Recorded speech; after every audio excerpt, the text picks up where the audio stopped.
सतगुरु दी प्यारी साध संगत जी, मेरे ਵੱਲੋਂ ਸਾਰਿਆਂ ਨੂੰ ਰਾਧਾ स्वामी जी। ਤੁਸੀਂ ਜਿੱਥੇ ਵੀ ਹੋਵੋਗੇ ਸਾਰੇ ਖੁਸ਼ ਹੋਵੋਗੇ, ਇਹੀ ਮੈਂ ਆਸ਼ਾ ਕਰਦਾ ਹਾਂ। ਅੱਜ 26 ਅਪ੍ਰੈਲ 2026 ਨੂੰ आज डेरा ब्यास के विच बाबा जी की प्रेजेंस में आज हुजूर जी ने सत्संग फरमाया। आप जी ने 1 घंटा 5 मिनट का सत्संग आज डेरा ब्यास के विच फरमाया ते आप जी ने आज जिहड़ी बाणी लिती वो स्वामी जी महाराज की बाणी लिती। जिहड़ी संगत आज डेरा ब्यास नहीं आ सकी है वो बड़ी खुशी दे नाल इस सत्संग की जिहड़ी समरी है, सारांश उन्हां नूं सुन सकती है जी। चेतावनी भाग दूसरा, वचन 15वां, शब्द 5वां। मित्र तेरा कोई नहीं संगियन में, पड़ा क्यों सोवे इन ठगियन में। चित करो प्रीत करो सत्संग में, गुरु फिर रंग दे नाम अरंग में। धन संपत तेरे काम न आवे, छोड़ चलो ये छिन में। हजूर जी ने सत्संग की शुरुआत करते हुए कहा कि ये जिहड़ी बाणी है ये हजूर स्वामी जी महाराज की बाणी है। आप जी ने कहा कि संतां दा जिहड़ा आधार हुंदा है वो प्रेम हुंदा है। संत महात्मा हमेशा ही अपनी फाउंडेशन जिहड़ी है वो प्यार दे नाल रखते हैं, लेकिन संतां महात्मा नूं एहसास रहिंदा है कि कदे कदे उन्हां नूं सख्त ते कठोर लफ्ज़ां दा भी इस्तेमाल करना पैंदा है। ये जिहड़ा शब्द है ये आप जी ने 150 साल पहला लिख दिता सी। जद आपां गल करदे हां संतां महात्मा दी बाणी दी तां ओह जिहड़ी बाणी साडे सामने रखदे हन वो अपनी हड्डबीती साडे सामने रखदे हन। ओह देखो, जदों आपां कदे स्कूल दे बच्चे दी गल करदे हां तां आपां कदे ਉਹਨੂੰ ਪਿਆਰ ਦੇ ਨਾਲ ਸਮਝਾਉਂਦੇ ਹਨ, ਲੇਕਿਨ ਕਦੇ ਕਦੇ ਬੱਚੇ ਨੂੰ ਆਪਾਂ ਨੇ ਸਖਤ ਲਫ਼ਜ਼ਾਂ ਦੇ ਨਾਲ ਵੀ ਸਮਝਾਉਣਾ ਪੈਂਦਾ ਹੈ। ਪਰਮਾਰਥ ਦੇ ਵਿੱਚ ਵੀ ਸੰਤਾਂ ਮਹਾਤਮਾ ਸਾਡੇ ਲਈ ਸਮਝਾਉਣ ਵਾਸਤੇ ਆਉਂਦੇ ਹਨ। ਤੁਸੀਂ ਦੇਖੋ, ਬਾਬਾ ਜੀ ਨੇ ਸਾਨੂੰ 35 ਸਾਲ ਸਮਝਾ ਰਹੇ ਹਨ, ਵੱਡੇ ਮਹਾਰਾਜ ਜੀ ਨੇ ਵੀ ਸਾਨੂੰ ਇੰਨੇ ਸਾਲ ਸਮਝਾਇਆ, ਮਹਾਰਾਜ ਜੀ ਨੇ ਸਾਨੂੰ 40 ਸਾਲ ਸਮਝਾਇਆ ਤੇ ਹੁਣ संत महात्मा भी समझा रहे हैं। लेकिन सब तो वड्डी जिहड़ी सोच है वो है कि आपां सिखदे की है। देखो, सत्संग दे विच आपां आउंदे हां, आपां इत्थे कोई सोच साडे अंदर है तां ही आपां इत्थे आउंदे हन। अपने घर-बार नूं छड़ के आउंदे हन, अपने काम काज नूं छड़ के आउंदे हन। कोई तां चीज होवेगी जिहड़ी आपां इत्थे लभण आउंदे हां। वो किहड़ी चीज है? वो है वो परम दा अर्थ, वो परमार्थ। वो किवें आऊगा? वो एक्सपीरियंस दे नाल आउंदा है, वो अनुभव दे नाल आउंदा है। इत्थे सख्त लफ्ज़ां दे नाल सानू समझाउण दी कोशिश कर रहे हन, मित्र तेरा कोई नहीं संगियन। इत्थे एम्फेसिस करदे हुए सानू समझाउण दी कोशिश कर रहे हन हुजूर स्वामी जी महाराज कि मित्र कौन है। हुजूर जी ने समझाया कि देखो, मित्र वो है जो साडे दुख दे विच, साडे सुख दे विच ते कोई भी अवस्था साडी जिंदगी दे विच बनदी है ओदे विच इक्को जिक्का साडा साथ दिंदा है। वो कदे डगमगांदा नहीं है। वो ये नहीं कि सुखां दे विच साडे नाल खड़ा हो जे ते दुख दे विच सानू कल्ला छड्ड दे। वो तां भाई हमेशा साडे नाल खड़ा हुंदा है, भावे कोई भी अवस्था होवे। लेकिन आपां अपनी जिंदगी वल वेखीए, आपां इत्थे पैदा हुंदे आ, अपने यार दोस्त बनांदे आ कि वो कदे स्टैटिक रहिंदे आ, वो बदलते रहंदे आ। जद आपां कदे अपने स्कूल दे विच सीगे, साडे कोई होर यार दोस्त सीगे, मोहल्ले दे विच साडे कोई होर यार दोस्त सीगे, आपां स्कूल गए उत्थे साडे होर कोई यार दोस्त बन गए, कॉलेज दे विच कोई होर यार दोस्त बन गए, काम काज दे वक्त गए उत्थे कोई होर यार दोस्त बन गए। तां इह तां भाई बदलते रहंदे आ। इत्थे कोई साडा साथ ਸਦਾ ਲਈ ਨਹੀਂ ਨਿਭਾ ਸਕਦਾ। ਜਗ੍ਹਾ ਬਦਲਦੀ ਹੈ, ਦੋਸਤ ਯਾਰ ਬਦਲ ਜਾਂਦੇ ਹਨ, ਲੇਕਿਨ ਉਹ ਕੀ ਚੀਜ਼ ਹੈ ਜਿਹੜੀ ਬਦਲਦੀ ਨਹੀਂ ਹੈ? ਉਹ ਪਰਮਾਤਮਾ ਹੈ, ਉਹ ਗੁਰੂ ਹੈ। ਉਹ ਹਮੇਸ਼ਾ ਹਰ ਅਵਸਥਾ ਦੇ ਨਾਲ ਸਾਡੇ ਨਾਲ ਰਹਿੰਦਾ ਹੈ। ਤਾਂ ਕਰਕੇ ਕਿਹਾ ਗਿਆ ਹੈ, ਸੰਗ ਸਖਾ ਸਭ ਤਜ ਗਏ, ਕੋਈ ਨਾ ਨਿਭਿਓ ਸਾਥ। ਕਿ ਜਿੰਨੇ ਵੀ ਮੇਰੇ ਸੰਗ ਸਖਾ ਸੀਗੇ, ਜਿਨ੍ਹਾਂ ਨੇ ਮੇਰਾ ਸਾਥ ਦਿੱਤਾ ਸੀ, ਉਹ ਸਾਰੇ ਹੀ ਮੈਥੋਂ ਦੂਰ ਹੋ ਗਏ ਹਨ। ਕਿਸੇ ਨੇ ਮੇਰਾ ਸਾਥ ਸਦਾ ਦੇ ਲਈ ਨਹੀਂ ਦਿੱਤਾ। ਗਰਜਾਂ ਦੇ ਰਿਸ਼ਤੇ ਹੁੰਦੇ ਹਨ, ਜਿੰਨਾ ਚਿਰ ਗਰਜ ਹੈ ਉਹਨਾਂ ਚਿਰ ਸਾਡੇ ਨਾਲ ਹੈ। ਇੱਕ ਵਾਰੀ ਗਰਜ ਪੂਰੀ ਹੋ ਜਾਂਦੀ ਹੈ, ਫਿਰ ਸਭ ਆਪਣੇ ਆਪਣੇ ਥਾਵਾਂ ਦੇ ਨਾਲ ਨਿਕਲ ਜਾਂਦੇ ਹਨ। ਹੁਜੂਰ ਜੀ ਨੇ ਸਮਝਾਇਆ ਕਿ ਮਹਾਰਾਜ ਜੀ ਸਮਝਾਉਂਦੇ ਹੁੰਦੇ ਸੀ ਕਿ ਲਹਿਰ ਦਾ ਐਗਜ਼ਾਮਪਲ ਲੈ ਕੇ, ਇੱਕ ਲਹਿਰ ਆਂਦੀ ਹੈ, ਸਾਰੇ ਰਿਸ਼ਤਿਆਂ ਨੂੰ ਇਕੱਠਾ ਕਰ ਦਿੰਦੀ ਹੈ। ਇੱਕ ਲਹਿਰ ਜਾਂਦੀ ਹੈ, ਸਾਰੇ ਰਿਸ਼ਤਿਆਂ ਨੂੰ ਫਿਰ ਉਸ ਲਹਿਰ ਦੇ ਵਿੱਚ ਮਿਲਾ ਦਿੰਦੀ ਹੈ। ਤਾਂ ਭਾਈ ਇਹ ਆਣਾ ਜਾਣਾ ਤਾਂ ਇੱਥੇ ਲੱਗਾ ਰਹੂਗਾ, ਸਾਡਾ ਇੱਥੇ ਕੋਈ ਨਹੀਂ ਹੈ। ਫਿਰ ਆਪ ਜੀ ਨੇ ਸਮਝਾਇਆ ਕਿ ਇੱਥੇ ਸਾਰੇ ਠੱਗ ਹਨ। ਆਪਨੇ ਬਾਣੀ ਦਾ ਹਵਾਲਾ ਲੈਂਦੇ ਹੋਏ ਕਿਹਾ, ਪੜਾ ਕਿਉਂ ਸੋਵੇ ਇਨ ਠੱਗੀਆਂ में। ਫਿਰ ਆਪ ਜੀ ਕਹਿ ਰਹੇ ਹਨ, ਠੱਗ ਕਹਿ ਕੇ ਬਿਆਨ ਕਰ ਰਹੇ ਹਨ ਰਿਸ਼ਤੇ ਨਾਤੇ ਨੂੰ। ਦੇਖੋ, ਇੱਕ ਹੁੰਦਾ ਹੈ ਚੋਰ। ਚੋਰ ਕੌਣ ਹੁੰਦਾ ਹੈ? ਚੋਰ ਹੁੰਦਾ ਹੈ ਜਿਹੜਾ ਰਾਤ ਦੇ ਅੰਧੇਰੇ ਦੇ ਵਿੱਚ ਆਂਦਾ ਹੈ। ਉਹਨੂੰ ਰਾਤ ਦਾ ਅੰਧੇਰਾ ਚਾਹੀਦਾ ਹੈ ਚੋਰੀ ਕਰਨ ਵਾਸਤੇ। ਉਹ ਕਦ ਆਂਦਾ ਹੈ? ਜਦ ਆਪਾਂ ਸੁੱਤੇ ਪਏ ਹੁੰਦੇ ਆ, ਆਪਾਂ ਜਦ ਗਹਿਰੀ ਨੀਂਦ ਦੇ ਵਿੱਚ ਹੁੰਦੇ ਆ, ਉਹ ਉਸ ਵੇਲੇ ਆਂਦਾ ਹੈ ਤੇ ਘਰ ਦਾ ਜਿਹੜਾ ਸਮਾਨ ਹੈ ਉਹਨਾਂ ਨੂੰ ਲੁੱਟ ਕੇ ਲੈ ਜਾਂਦਾ ਹੈ। ਫਿਰ ਹੁੰਦਾ ਹੈ ਡਾਕੂ। ਡਾਕੂ ਕੌਣ ਹੁੰਦਾ ਹੈ? ਡਾਕੂ ਬ੍ਰੌਡ ਡੇ ਲਾਈਟ, ਦਿਨ ਦਹਾੜੇ ਆਂਦਾ ਹੈ, ਬੰਦੂਕ ਦੀ ਨੋਕ ਸਾਡੀ ਛਾਤੀ ਦੇ ਉੱਤੇ ਰੱਖਦਾ ਹੈ ਤੇ ਸਾਰਾ ਕੁਝ ਲੁੱਟ ਕੇ ਲੈ ਜਾਂਦਾ ਹੈ। ਉਹਨਾਂ ਨੂੰ ਨਾ ਰਾਤ ਦੀ ਚਿੰਤਾ ਹੈ, ਨਾ ਸਾਡੀ ਨੀਂਦ ਦੀ ਚਿੰਤਾ ਹੈ। ਉਹ ਗੋਲੀ ਤੇ ਬੰਦੂਕ ਦੇ ਕਰਕੇ ਸਾਡੇ ਤੋਂ ਲੁੱਟ ਕੇ ਲੈ ਜਾਂਦਾ ਹੈ। ਤੇ ਤੀਜਾ ਹੁੰਦਾ ਹੈ ਠੱਗ। ਇਹਨਾਂ ਤਾਂ ਰਾਤ ਦੇ ਅੰਧੇਰੇ ਦੇ ਵਿੱਚ ਆਂਦਾ ਹੈ, ਨਾ ਬੰਦੂਕ ਲੈ ਕੇ ਆਂਦਾ ਹੈ। ਠੱਗ ਕੌਣ ਹੁੰਦਾ ਹੈ? ਜਿਹੜਾ ਸਾਡੇ ਨਾਲ ਰਹਿ ਕੇ, ਸਾਡੇ ਵਿੱਚ ਮਿੱਠੀਆਂ ਮਿੱਠੀਆਂ ਗੱਲਾਂ ਕਰਕੇ, ਸਾਡੇ ਨਾਲ ਉਹ ਗਰਜਾਂ ਦੇ ਰਿਸ਼ਤੇ ਜੋੜ ਕੇ ਸਾਨੂੰ ਠੱਗ ਕੇ ਲੈ ਜਾਂਦਾ ਹੈ। ਉਹ ਸਮਝਾਉਣ ਦੀ ਕੋਸ਼ਿਸ਼ ਕਰ ਰਹੇ ਹਨ ਕਿ ਇਹ ਜਿਹੜੇ ਰਿਸ਼ਤੇ ਨਾਤੇ ਹਨ, ਇਹ ਭਾਈ ਉਹ ਠੱਗ ਹਨ। ਦੇਖੋ, ਇਹ ਇੱਥੇ ਕੋਈ ਵੀ ਰਿਸ਼ਤਾ ਹੈ, ਉਹਨਾਂ ਦੇ ਨਾਲ ਇੱਕ ਪਰਪਸ ਜੁੜਿਆ ਹੋਇਆ ਹੈ, ਇੱਕ ਗਰਜ ਜੁੜੀ ਹੋਈ ਹੈ। ਜਿੰਨਾ ਚਿਰ ਉਹ ਗਰਜ ਪੂਰੀ ਹੋ ਰਹੀ ਹੈ, ਸਾਡੇ ਸਾਰੇ ਨਾਲ ਨੇ। ਜਿਸ ਦਿਨ ਆਪਾਂ ਕਿਸੇ ਦੇ ਕੰਮ ਨਹੀਂ ਆ ਸਕਾਂਗੇ, ਸਾਨੂੰ ਦੂਧ ਤੋਂ ਮੱਖੀ ਦੀ ਤਰ੍ਹਾਂ ਪਾਰ ਕੱਢ ਕੇ ਫੈਂਕ ਦਿੱਤਾ ਜਾਊਗਾ। ਇਹ ਦੁਨੀਆ ਦੀ ਸੱਚਾਈ ਹੈ। ਤਾਂ ਕਰਕੇ ਇਹਨਾਂ ਨੂੰ ਠੱਗ ਕਹਿੰਦੇ ਆ ਕਿ ਸਾਡੇ ਨਾਲ ਰਹਿਣਗੇ, ਸਾਡੇ ਨਾਲ ਬੋਲਣਗੇ, ਲੇਕਿਨ ਜਦ ਸਾਨੂੰ ਉਹਨਾਂ ਦੀ ਜ਼ਰੂਰਤ ਹੋਵੇਗੀ ਸਾਡਾ ਸਾਥ ਛੱਡ ਜਾਣ। ਕੋਈ ਇੱਥੇ ਸਾਥ ਨਹੀਂ ਨਿਭ ਸਕਦਾ। ਹੁਜੂਰ ਜੀ ਨੇ ਸਮਝਾਇਆ ਕਿ ਸਾਡੇ ਸਭ ਤੋਂ ਨੇੜੇ ਕੀ ਚੀਜ਼ ਹੈ? ਸਭ ਤੋਂ ਨੇੜੇ ਸਾਡਾ ਸਰੀਰ। ਇਹ ਸਰੀਰ ਵੀ ਸਾਡਾ ਸਾਥ ਨਹੀਂ ਦੇ ਸਕਦਾ। ਇਹਨਾਂ ਦੀ ਵੀ ਜਿਹੜੀ ਹੱਦ ਹੈ ਉਹ ਸ਼ਮਸ਼ਾਨ ਘਾਟ ਤੱਕ ਹੈ। ਸ਼ਮਸ਼ਾਨ ਘਾਟ ਤੋਂ ਅੱਗੇ ਇਹ ਸਰੀਰ ਨਹੀਂ ਜਾ ਸਕਦਾ। ਤਾਂ ਕਰਕੇ ਕਿਹਾ ਜਾਂਦਾ ਹੈ ਕਿ ਮਾਲਿਕ ਦਾ ਜਿਹੜਾ ਨਾਮ ਹੈ ਉਹੀ ਸਾਡੇ ਸਾਥ ਜਾ ਸਕਦਾ ਹੈ। ਰਾਮ ਗਇਓ, ਰਾਵਣ ਗਇਓ, ਜਾਕੋ ਬਹੁ ਪਰਿਵਾਰ। ਕਿ ਵੱਡੇ ਵੱਡੇ ਰਾਜੇ, ਵੱਡੇ ਵੱਡੇ ਮਹਾਰਾਜੇ, ਪੀਰ ਪੈਗੰਬਰ ਅਵਤਾਰ ਇੱਥੇ ਤੋਂ ਚਲੇ ਗਏ ਹਨ। ਇੱਥੇ ਰਹਿੰਦਾ ਕੌਣ ਹੈ? ਨਾਮ ਰਿਓ, ਸਾਧੂ ਰਿਓ, ਰਿਓ ਗੁਰੂ ਗੋਬਿੰਦ।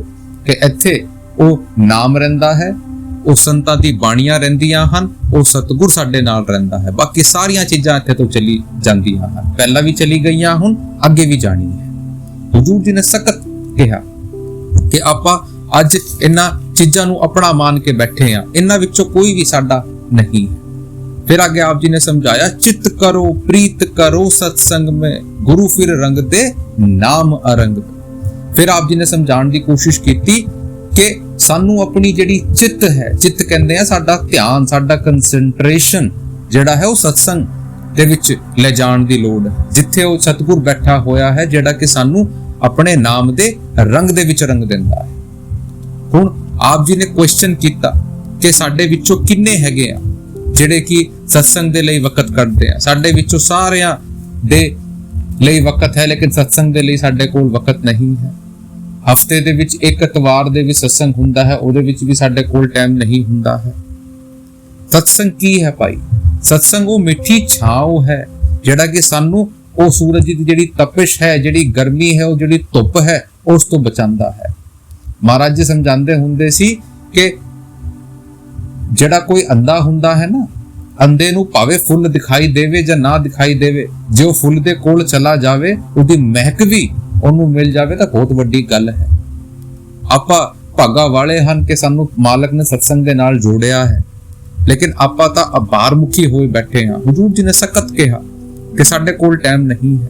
ਤੁਸੀਂ ਸੋਚੋ ਕੋਈ ਸਰਕਾਰੀ ਮੀਟਿੰਗ ਹੋਵੇ, ਜੇ ਆਪਾਂ ਉੱਥੇ ਨਾ ਜਾਈਏ ਤਾਂ ਕੀ ਸਾਡਾ ਕੁਝ ਬਣੂਗਾ? ਉਸ ਤਰੀਕੇ ਦੇ ਨਾਲ ਹੀ ਭਾਈ ਇਹ ਜਿਹੜਾ ਸਤਸੰਗ ਹੈ ਇਹ ਕੀ ਹੈ? ਇਹ ਉਹ ਸੰਤਾਂ ਮਹਾਤਮਾ ਦੀ ਹੱਡ ਬੀਤੀ ਹੈ। ਉਹ ਸਾਨੂੰ ਸਮਝਾਉਣ ਵਾਸਤੇ ਇੱਥੇ ਆਉਂਦੇ ਹਨ, ਸਾਨੂੰ ਇਹ ਦਲਦਲ ਤੋਂ ਕੱਢਣ ਵਾਸਤੇ ਇੱਥੇ ਆਉਂਦੇ ਹਨ। ਲੇਕਿਨ ਸਾਡੇ ਕੋਲ ਤਾਂ ਉਹਦੇ ਵੀ ਲਈ ਟਾਈਮ ਨਹੀਂ ਹੈ। ਫਿਰ ਆਪਨੇ ਸਮਝਾਇਆ ਕਿ ਸੰਤਾਂ ਮਹਾਤਮਾ ਇੱਥੇ ਕੀ ਕਰਦੇ ਆ। ਗੁਰੂ ਫਿਰ ਰੰਗ ਦੇ ਨਾਮ ਅਰੰਗ ਮੇ, ਕਿ ਇੱਥੇ ਜੋ ਗੁਰੂ ਹੈ ਉਹ ਆਪਣੇ ਸ਼ਿਸ਼ ਦੇ ਅੱਗੇ ਉਹਨਾਂ ਨੂੰ ਨਾਮ ਦੇ ਰੰਗ ਦੇ ਵਿੱਚ ਰੰਗ ਦਿੰਦੇ ਹਨ, ਕਿ ਉਹਨਾਂ ਦੇ ਵਿੱਚੋਂ ਨਾਮ ਦਾ ਰੰਗ ਚੜਾ ਦਿੰਦੇ ਆ, ਕਿ ਉਹਨਾਂ ਨੂੰ ਕੋਈ ਹੋਰ ਭਾਰ ਦਾ ਰੰਗ ਨਾ ਚੜੇ।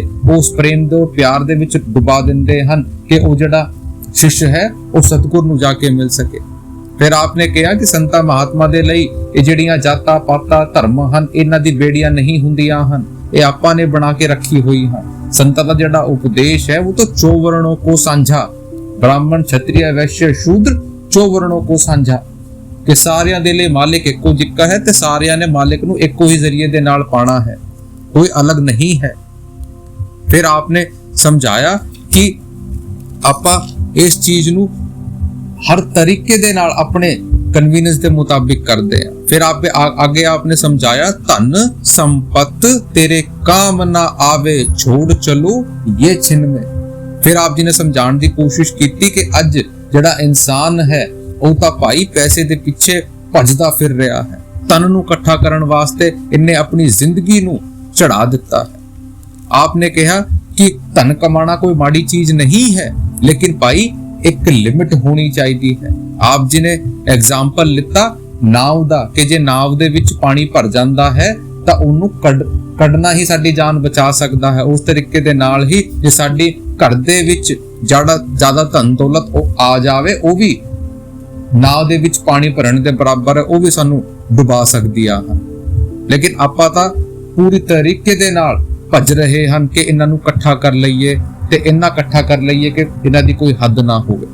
ਆਸਾ ਪਰਵਤ ਚੇਟੀਆਂ ਮੌਤ ਤਰਾਵਾਂ ਹੇਠ, ਕਿ ਸਾਡੀਆਂ ਜਿਹੜੀ ਚਾਹਤਾਂ ਹਨ ਉਹ ਤਾਂ ਮਾਊਂਟ ਐਵਰੈਸਟ ਤੋਂ ਵੀ ਵੱਡੀ ਹੋ ਗਈਆਂ ਹਨ, ਪਹਾੜਾਂ ਤੋਂ ਚੋਟੀਆਂ ਤੋਂ ਵੀ ਉੱਚੀਆਂ ਹੋ ਗਈਆਂ ਹਨ, ਕਿ ਸਾਨੂੰ ਤਾਂ ਇਹ ਵੀ ਖਿਆਲ ਨਹੀਂ ਹੈ ਕਿ ਜਿਹੜੀ ਮੌਤ ਹੈ ਉਹ ਸਾਡਾ ਦਰਵਾਜ਼ਾ ਖਟਖਟਾ ਰਹੀ ਹੈ। ਪਤਾ ਨਹੀਂ ਕਿਸ ਵੇਲੇ ਭਲਾ ਪੂਰਾ ਪਰਿਵਾਰ ਛੱਡ ਕੇ ਇੱਥੇ ਤੋਂ ਜਾਣਾ ਪੈ ਜੇ।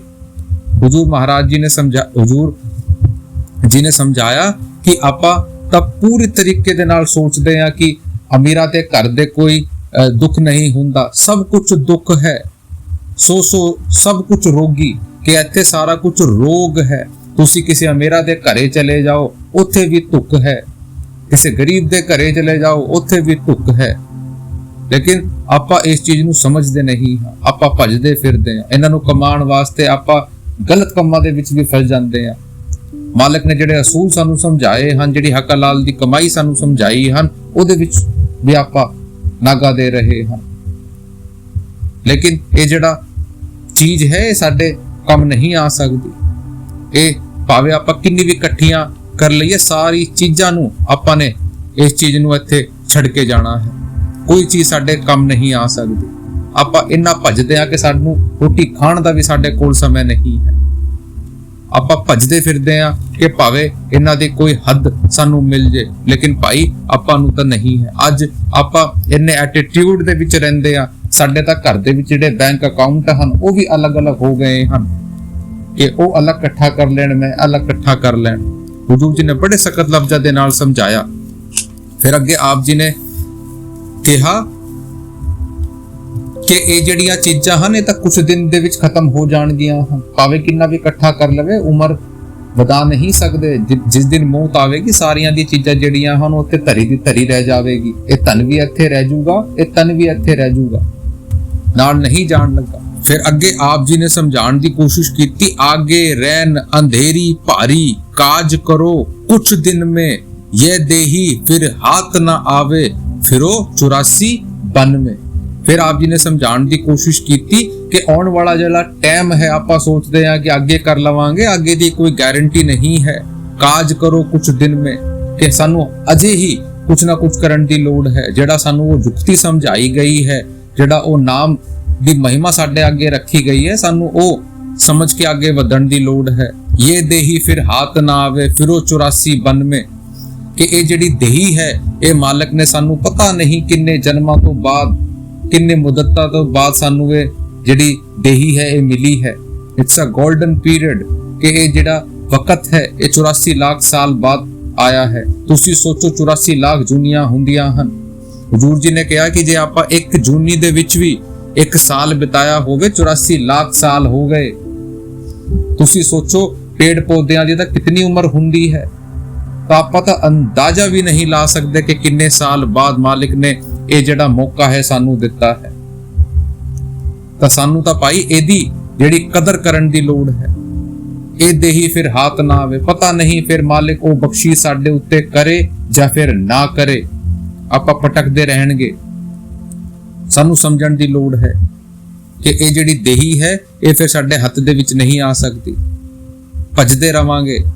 ਮਾਲਿਕ ਨੇ ਮਿਹਰ ਕੀਤੀ, ਸਾਨੂੰ ਗੁਰੂ ਦੇ ਨਾਲ ਮਿਲਾ ਦਿੱਤਾ, ਇਹ ਸਭ ਤੋਂ ਵੱਡੀ ਬਖਸ਼ੀਸ਼ ਹੈ। फिर आपने कहा गुर सेवा कर गुरु रिझाओ, आओ तुम इस ढंग में, गुरु बिन तेरा और न कोई, धार बचन ये मन में। फिर आपने समझाया कि गुरु तो बिना साडा इत्थे कोई हो नहीं सकदा।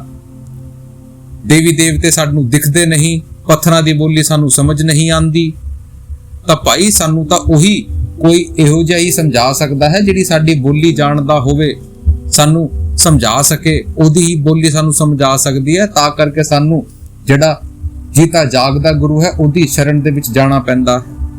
ਗੁਰੂ ਸੇਵਾ ਕਰ ਗੁਰੂ ਰੁਝਾਓ। ਫਿਰ ਆਪਨੇ ਕਿਹਾ ਕਿ ਗੁਰੂ ਦੀ ਸੇਵਾ ਕਰਕੇ ਗੁਰੂ ਨੂੰ ਰਿਝਾਣਾ ਹੈ। ਹੁਣ ਗੁਰੂ ਦੀ ਸੇਵਾ ਦਾ ਕੀ ਮਤਲਬ ਹੈ? ਇਹ ਭਾਰਲੀ ਸੇਵਾ ਜਿਹੜੀ ਹੈ ਇਹ ਤਾਂ ਭਾਈ ਮਾਹੌਲ ਬਣਾਉਣ ਵਾਸਤੇ ਹਨ। ਇਹ ਸੇਵਾ ਚਾਕਰੀ ਨਾਮ ਵਸੇ ਮਨ ਆਏ ਕਿ ਭਾਰਤ ਦੀ ਜਿਹੜੀ ਸੇਵਾ ਹੈ ਉਸ ਤਾਂ ਸਾਨੂੰ ਸਿਰਫ ਮਨ ਨੂੰ ਟਿਕਾਣ ਵਾਸਤੇ ਕੀਤੀ ਜਾਂਦੀ ਹੈ, ਲੇਕਿਨ ਜਿਹੜੀ ਸੱਚੀ ਸੇਵਾ ਹੈ ਉਹ ਤਾਂ ਭਾਈ ਭਜਨ ਸਿਮਰਨ ਦੀ ਸੇਵਾ ਹੈ, ਉਹ ਨਾਮ ਔਰ ਸ਼ਬਦ ਦੀ ਸੇਵਾ ਹੈ। ਹਜ਼ੂਰ ਜੀ ਨੇ ਕਿਹਾ ਕਿ ਸਾਨੂੰ ਗੁਰੂ ਕਿਹੋ ਜਿਹਾ ਹੋਣਾ ਚਾਹੀਦਾ ਹੈ।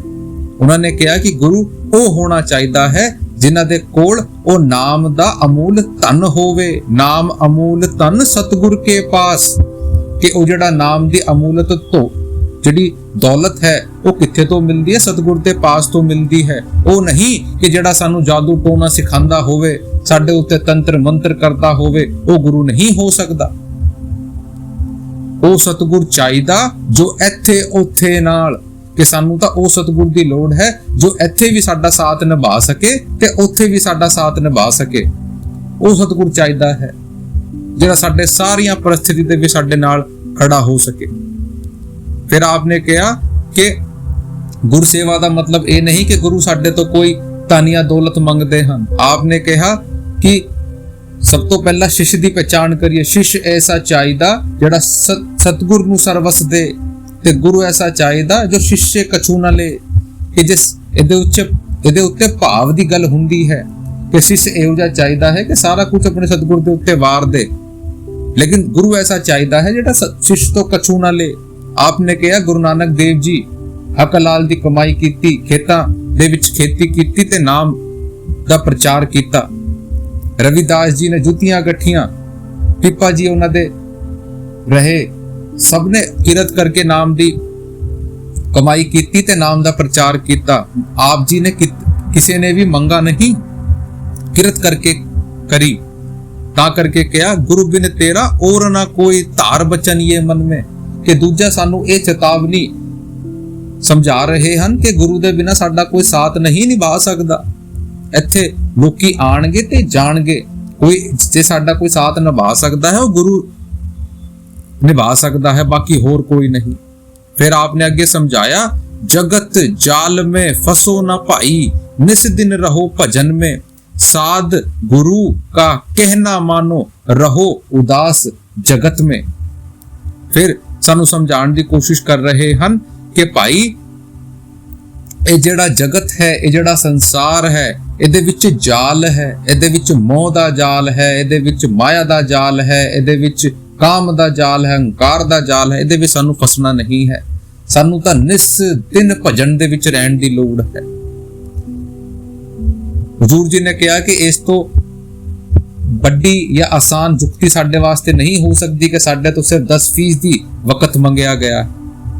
ਆਪਾਂ ਦੇ ਕੋਲ ਇੰਨੇ ਘੰਟੇ ਹੁੰਦੇ ਹਨ, ਜੇ ਆਪਾਂ ਥੋੜਾ ਵਕਤ ਜਿੰਨਾ ਸਾਨੂੰ ਸਮਝਾਇਆ ਗਿਆ ਹੈ ਉਹ ਵੀ ਨਿਕਾਲ ਲਈਏ ਤਾਂ ਸਾਡੀ ਚੜ੍ਹਾਈ ਹੋ ਸਕਦੀ ਹੈ। ਸਾਨੂੰ ਤਾਂ ਨਿਸ ਦਿਨ ਭਜਨ ਦੇ ਵਿੱਚ ਰਹਿਣ ਦੀ ਲੋੜ ਹੈ, ਲੇਕਿਨ ਫਿਰ ਵੀ ਸੰਤ ਮਹਾਤਮਾ ਸਾਡੀਆਂ ਜਿਹੜੀਆਂ ਪਰਿਸਥਿਤੀਆਂ ਹਨ ਉਹਨਾਂ ਨੂੰ ਜਾਣਦੇ ਹਨ, ਤਾਂ ਕਰਕੇ ਕਹਿ ਰਹੇ ਹਨ ਨਿਸ ਦਿਨ ਰਹੋ ਭਜਨ में, ਕਿ ਸਾਨੂੰ ਭਜਨ ਦੇ ਵਿੱਚ ਰਹਿਣ ਦੀ ਲੋੜ ਹੈ। ਆਪਨੇ ਕਿਹਾ ਕਿ ਸਾਧ ਗੁਰੂ का कहना मानो रहो उदास जगत में, ਕਿ ਸਾਨੂੰ ਤਾਂ ਇਸ ਜਗ ਦੇ ਵਿੱਚ ਉਦਾਸ ਰਹਿਣ ਦੀ ਲੋੜ ਹੈ। ਉਦਾਸ ਕਿਹਨੂੰ ਕਹਿੰਦੇ ਆ ਕਿ ਸਾਡੀ ਜਿਹੜੀ ਦੇਹੀ ਹੈ ਉਹ ਇਸ ਧਰਤੀ ਦੇ ਉੱਤੇ ਰਹੇ ਤੇ ਸਾਡਾ ਜਿਹੜਾ ਧਿਆਨ ਹੈ ਉਹ ਪਰਮੇਸ਼ਰ ਤੱਕ ਪਹੁੰਚ ਜਾਵੇ, ਉਹਨੂੰ ਉਦਾਸ ਕਹਿੰਦੇ ਆ। ਉਦਾਸ ਦਾ ਮਤਲਬ ਇਹ ਨਹੀਂ ਕਿ ਆਪਾਂ ਆਪਣੇ ਲੋਕਾਂ ਤੋਂ ਆਪਣਾ ਮੁੱਖ ਮੋੜ ਕੇ ਬੈਠ ਜਾਈਏ। ਸੰਤਾਂ ਮਹਾਤਮਾ ਸਮਝਾਉਣ ਦੀ ਕੋਸ਼ਿਸ਼ ਕਰਦੇ ਆ ਸਾਰੀਆਂ ਚੀਜ਼ਾਂ ਨੂੰ ਨਿਭਾਉਂਦੇ ਹੋਏ, ਸਾਰੀਆਂ ਚੀਜ਼ਾਂ ਨੂੰ ਕਰਦੇ ਹੋਏ ਸਾਡਾ ਜਿਹੜਾ ਧਿਆਨ ਹੈ ਉਹ ਮਾਲਿਕ ਦੇ ਵਿੱਚ ਹੋਣਾ ਚਾਹੀਦਾ ਹੈ, ਤੇ ਮਾਲਿਕ ਸਾਨੂੰ ਹਰ ਚੀਜ਼ ਦੇ ਵਿੱਚ ਸਾਡਾ ਸਾਥ ਨਿਭਾਊਗਾ। आपने कहा कि संसार ਦੇ ਵਿੱਚ ਜੇ ਕੋਈ ਸਾਡਾ ਸਾਥ ਨਿਭਾ ਸਕਦਾ ਹੈ ਸਿਰਫ ਉਹ ਪਰਮਾਤਮਾ ਨਿਭਾ ਸਕਦਾ ਹੈ, ਉਹਦਾ ਨਾਮ ਨਿਭਾ ਸਕਦਾ ਹੈ। ਉਹਨਾਂ ਦੇ ਆਪਾਂ ਕਈ ਨਾਮ ਰੱਖ ਲੈਂਦੇ ਆ, ਲੇਕਿਨ ਉਹਨਾਂ ਦਾ ਜਿਹੜਾ ਨਾਮ ਹੈ ਉਹ ਨਾਮ ਤੋਂ ਫਰਕ ਨਹੀਂ ਪੈਂਦਾ, ਉਹਦੀ ਕਮਾਈ ਤੋਂ ਫਰਕ ਪੈਂਦਾ ਹੈ। कबीर साहब जी ने समझाया सी कोट नाम संसार में इनसे मुक्त न होए, आद जप गुप्त पूजे विरला कोए, के करोड़ा नाम उस संसार में उस मालिक दे हो सकते हैं, लेकिन इन्हां दे नाम दे नाल मुक्ति नहीं हो सकती। वो जड़ा आद जप जड़ा कि वो जुक्ति है, वो जड़ा गुप्त नाम है जड़ा कि सतगुरु सानू दिंदे हन, बूझे विरला कोए, कि उस नू ही मिल के साडी चढ़ाई हो सकती है। साध गुरु का कहना मानो, कि ਜਿਹੜਾ ਸਤਿਗੁਰ ਨੇ ਸਾਨੂੰ ਕਹਿਣਾ ਦਿੱਤਾ ਹੈ ਉਹ ਤੋਂ ਹੀ ਅੱਗੇ ਆਪਾਂ ਵੱਧ ਸਕਦੇ। ਇਹ ਜਿਹੜੇ ਨਾਮ ਆਪਾਂ ਨੇ ਬਣਾ ਲਿੱਤੇ ਆ ਸਤਿਗੁਰ ਦੇ, ਇਹ ਉਹਨਾਂ ਦੇ ਜਾਤੀ ਤੇ ਸਿਫਾਤੀ ਨਾਮ ਹੋ ਸਕਦੇ ਹਾਂ, ਲੇਕਿਨ ਉਹਨਾਂ ਦਾ ਆਪਾਂ ਰਾਮ ਕਹਿ ਦਿੰਦੇ ਆ, ਅੱਲਾ ਕਹਿ ਦਿੰਦੇ ਆ, ਵਾਹਿਗੁਰੂ ਕਹਿ ਦਿੰਦੇ ਆ, ਗੋਡ ਕਹਿ ਦਿੰਦੇ ਆ, ਲੇਕਿਨ ਇਹ ਇਹਨਾਂ ਦੇ ਜਾਤੀ ਤੇ ਸਿਫਾਤੀ ਨਾਮ ਹੋ ਸਕਦੇ ਹਾਂ। आपने गुरु गोबिंद सिंह जी का एग्जाम्पल लिता कि जब आप जी ਉਹਨਾਂ ਦੇ ਇੰਨੇ ਨਾਮ ਲਿਖ ਚੁੱਕੇ ਸੀ, ਆਖਰੀ ਦੇ ਵਿੱਚ ਆਪ ਨੇ ਉਹਨਾਂ ਨੂੰ ਅਨਾਮੀ ਕਹਿ ਕੇ ਬਿਆਨ ਕਰ ਦਿੱਤਾ ਕਿ ਜਿਨ੍ਹਾਂ ਦਾ ਕੋਈ ਨਾਮ ਨਹੀਂ ਹੋ ਸਕਦਾ। ਤੇ ਉਹ ਨਾਮ ਕੀ ਹੈ? ਉਹ ਨਾਮ ਉਸ ਮਾਲਿਕ ਦਾ ਦਿੱਤਾ ਹੋਇਆ ਸ਼ਬਦ ਹੈ, ਜਿਹੜਾ ਕਿ ਗੁਪਤ ਤਰੀਕੇ ਦੇ ਨਾਲ ਉਹ ਸਤਿਗੁਰ ਸਾਨੂੰ ਦਿੰਦਾ ਹੈ ਕਿ ਤੇ ਆਪਾਂ ਉਹਦੀ ਚੜ੍ਹਾਈ ਕਰਕੇ ਫਿਰ ਅੱਗੇ ਵਧਦੇ ਹਾਂ। ਉਸ ਨੂੰ ਇੱਥੇ ਸਮਝਾਉਣ ਦੀ ਕੋਸ਼ਿਸ਼ ਕਰ ਰਹੇ ਹਾਂ। फिर आप समझाते हन छल बल छोड़ो और चतुराई, क्यों तुम पढ़ो कु गति में, सुमरन करो गुरु को सेवो चल रहो आज गगन में। फिर आपने कहा कि आप ਤਾਂ छल बल करके बह जाते हैं कि छल बल दे नाल चतुराई दे नाल ਆਪਾਂ कुछ हासिल कर लेंगे, ਤਾਂ ਭਾਈ सब चीज ਦਾ हिसाब होना है। ਜੇ ਆਪਾਂ ਕਿਸੇ ਦਾ ਦਿਲ ਵੀ ਦੁਖਾਇਆ ਹੋਊਗਾ ਉਹਦਾ ਵੀ ਸਾਨੂੰ ਅਹਿਸਾਸ ਹੋਵੇਗਾ ਤੇ ਉਹਦਾ ਵੀ ਸਾਨੂੰ ਹਿਸਾਬ ਕਿਤਾਬ ਦੇਣਾ ਪਊਗਾ। ਦੁਨੀਆ ਦੇ ਵਿੱਚ ਹਿਸਾਬ ਕਿਤਾਬ ਦਾ ਜਿਹੜਾ ਮੇਲਾ ਹੈ ਚੱਲਦਾ ਰਹੂਗਾ। ਕਿਉਂ ਤੁਮ ਪੜੋ ਕੁਗਤੀ में, ਇਹ ਛਲਬਲ ਕਰਕੇ ਤੁਸੀਂ ਸਿਰਫ ਆਪਣੇ ਆਪ ਨੂੰ ਕੁਗਤੀ ਦੇ ਵਿੱਚ ਪਾ ਸਕਦੇ ਹੋ, ਹੋਰ ਕੁਝ ਨਹੀਂ ਕਰ ਸਕਦੇ।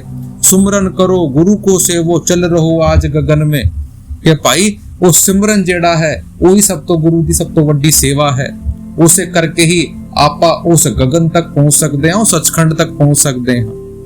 फिर आप थोड़ा सा चेतावनी दे नाल अगे सानू समझाउण दी कोशिश कर रहे हन, कल की खबर काल फिर लेगा वहां तुम जलो अगन में, कि भाई जिस मौके नू गवा दिता, जिस मौके दी आपां ने कदर नहीं कीती, वो भजन सिमरन नहीं कीता, तां भाई फिर साडी जिहड़ी खबर है वो धर्मराज दे विच होवेगी, वो फिर साडा हिसाब लेऊगा, फिर उत्थे अग्नि दे विच चलना पऊगा। ਜਿਹੜੀਆਂ ਚੀਜ਼ਾਂ ਆਪਾਂ ਕਰਨਗੇ ਉਹੀ ਸਾਡਾ ਹਿਸਾਬ ਕਿਤਾਬ ਉੱਥੇ ਹੋਵੇਗਾ।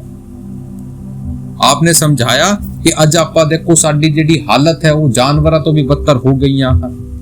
ਆਪਾਂ ਤਾਂ ਜਾਨਵਰ ਨੂੰ ਕਹਿੰਦੇ ਸੀ, ਸਾਡੀ ਵੀ ਹਾਲਤ ਉਹੀ ਬਣ ਗਈ ਆ। ਅੱਜ ਆਪਾਂ ਨੇ ਇਹ ਜਿਹੜਾ ਪ੍ਰਕਿਰਤੀ ਹੈ, ਜਿਹੜਾ ਨੇਚਰ ਹੈ, ਇਹਨਾਂ ਨੂੰ ਡਿਸਟਰੋਏ ਕਰ ਦਿੱਤਾ ਹੈ, ਪਾਣੀ ਨੂੰ ਬਰਬਾਦ ਕਰ ਦਿੱਤਾ ਹੈ, ਪੇੜੇ ਪੌਦੇ ਨੂੰ, ਜੰਗਲਾਂ ਨੂੰ ਖਰਾਬ ਕਰ ਦਿੱਤਾ ਹੈ। ਇਹਦਾ ਸਾਰਾ ਕੁਝ ਹਿਸਾਬ ਸਾਡੇ ਤੋਂ ਜ਼ਰੂਰ ਹੋਵੇਗਾ। ਇਹ ਨਾ ਸੋਚੀਏ ਕਿ ਆਪਾਂ ਇੰਨਾ ਨਾ ਕਰੀਏ।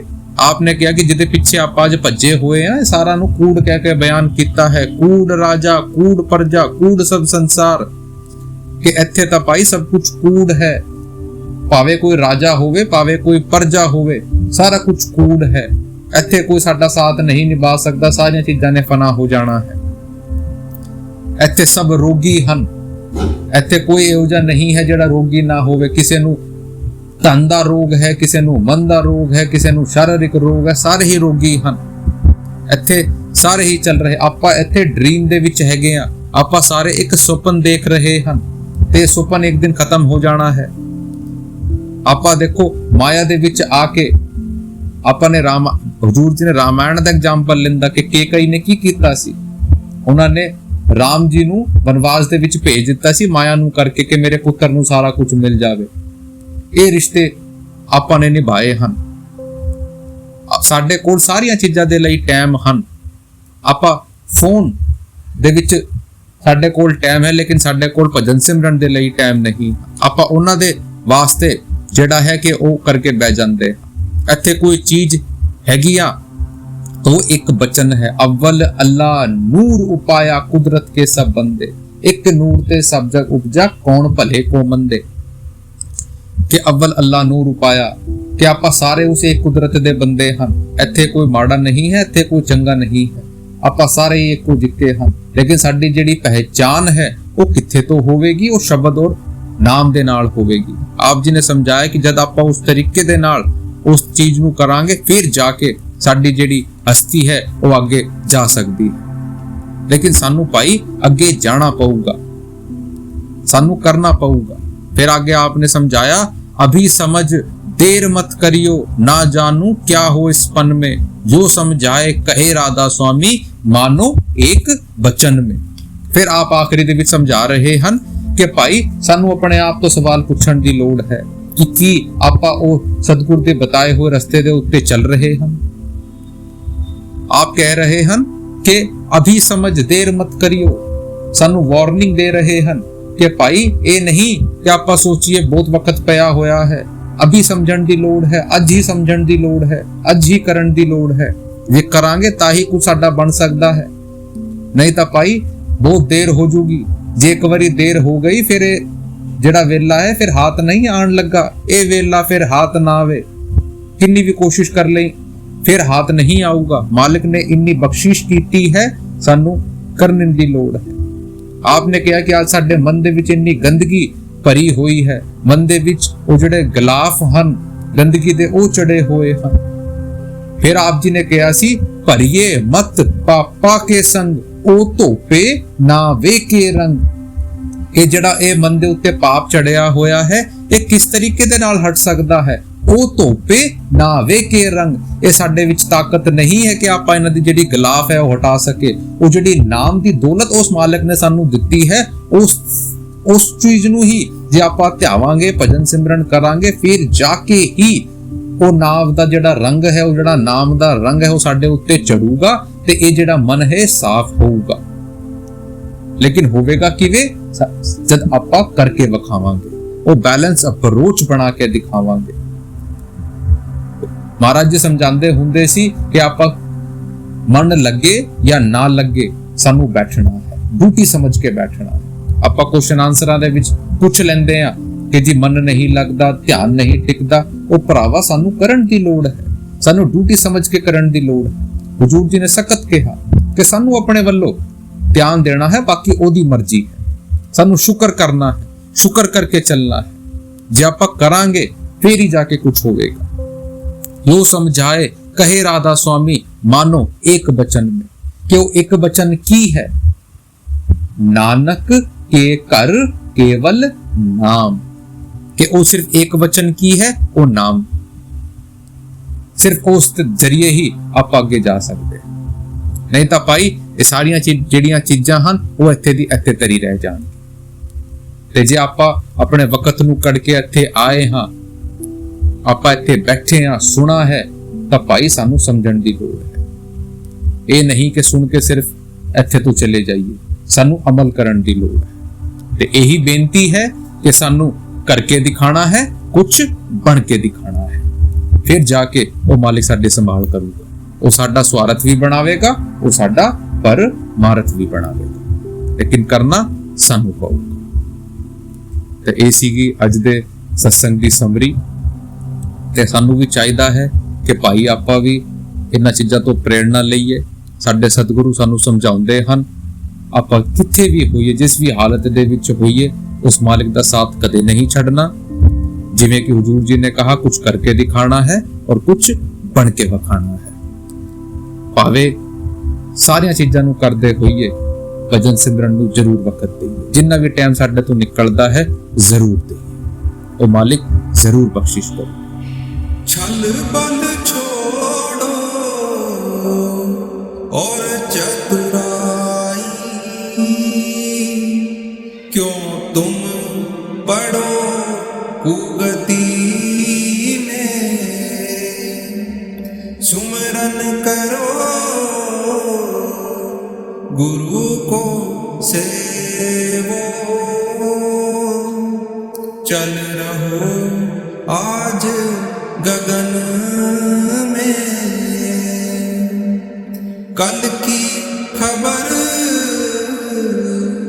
काल फिर लेगा, वहां तुम जलो अगन में, अभी समझ